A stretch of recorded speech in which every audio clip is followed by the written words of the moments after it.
I believe it was in about the fall of 1983. I was at the University of South Dakota at Springfield. Things seemed to be going very well for me. My classes were going good. I was at or near the top of all of my classes, working hard, taking both the electronics courses and the teaching courses, which included a number of psychology and reading and things like that, and Native American history, which was very interesting, and some other courses like that. Things seemed to be going well. And then all of a sudden things changed. The governor of South Dakota decided that we needed more prisons than we needed universities or places of higher learning. And he singled out Springfield as a school to shut down and convert into a prison.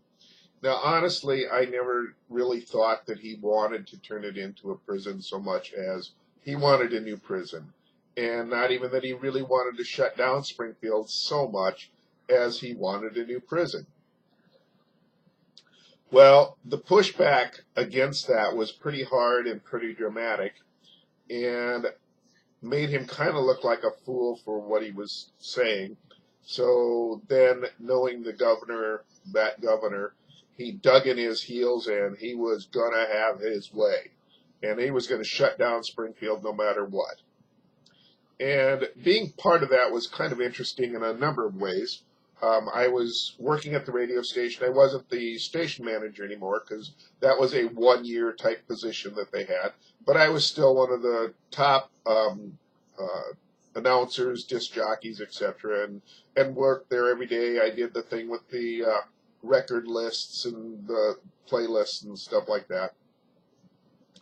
And when the governor actually came down to speak down there, and I think he was really hoping for a riot, which would prove his point that the students who attended Springfield were a little better than prisoners anyway.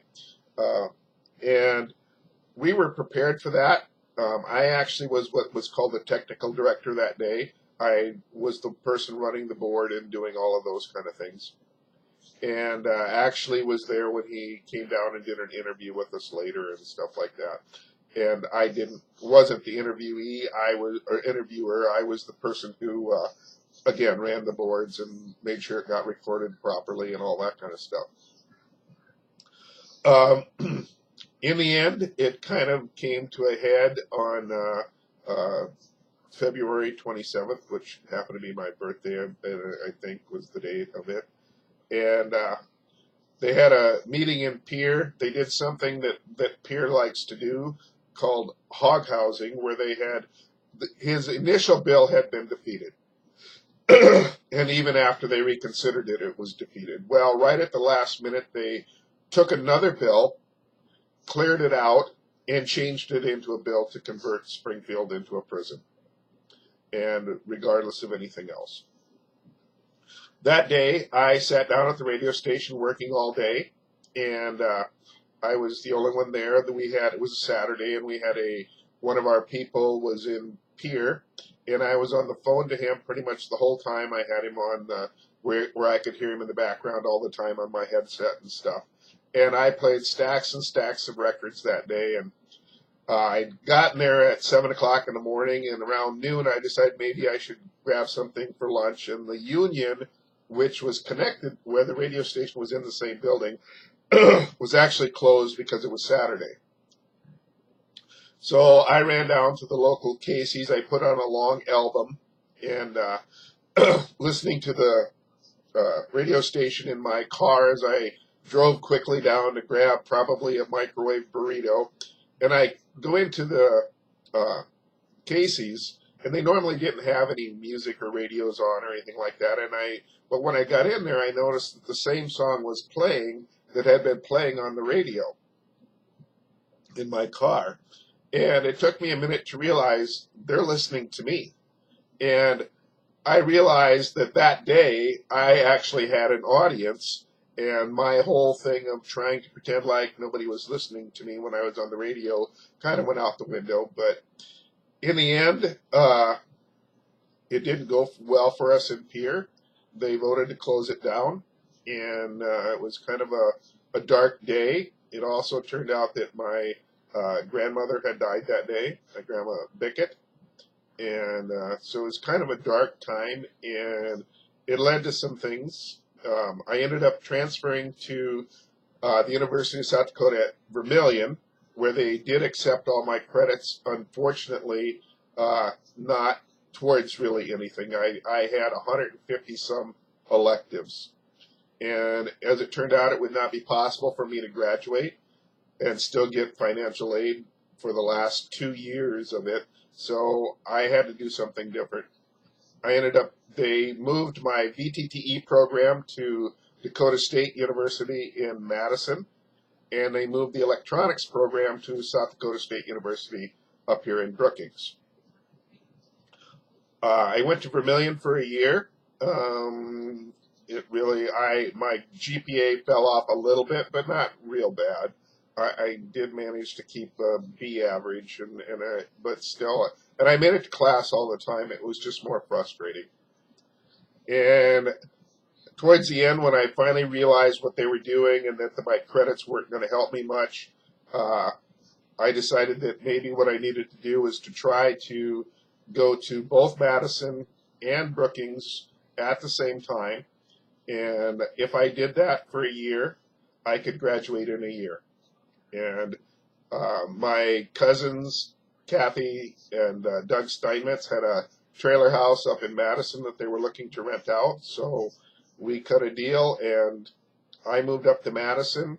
I went to both schools for a year. It worked out fairly well for me in a way because I got them to let me do my student teaching up at SDSU while I was taking classes in the spring semester.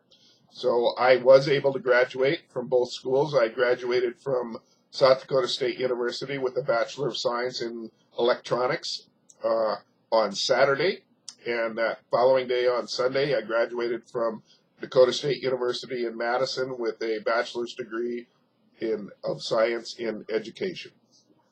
I went on then to work on a master's degree up at SDSU. I did eventually. It took me a little longer because I was also a grad student, and actually then later, halfway through, I became actually a full-time teacher in the Electronics Engineering Technology program at SDSU.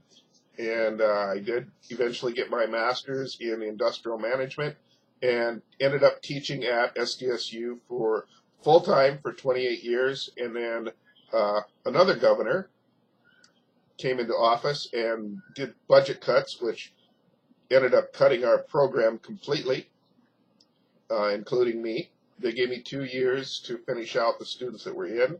During that time, Daktronics here in Brookings realized that our students were incredibly necessary to their business and lobbied the governor hard to reopen the program, which he did.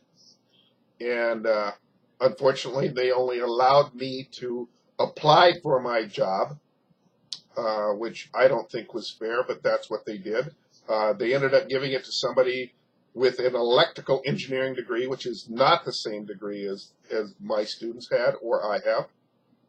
And he did not have any teaching degree or anything, but that didn't matter. He had a PhD and I didn't. And they hired him, paying him about 2.5 times what they had paid me, so this really wasn't much of a budget cutting thing in the long run. After that, I did work at SDSU part-time online teaching for 4 years. Of course, there were no benefits or anything like that.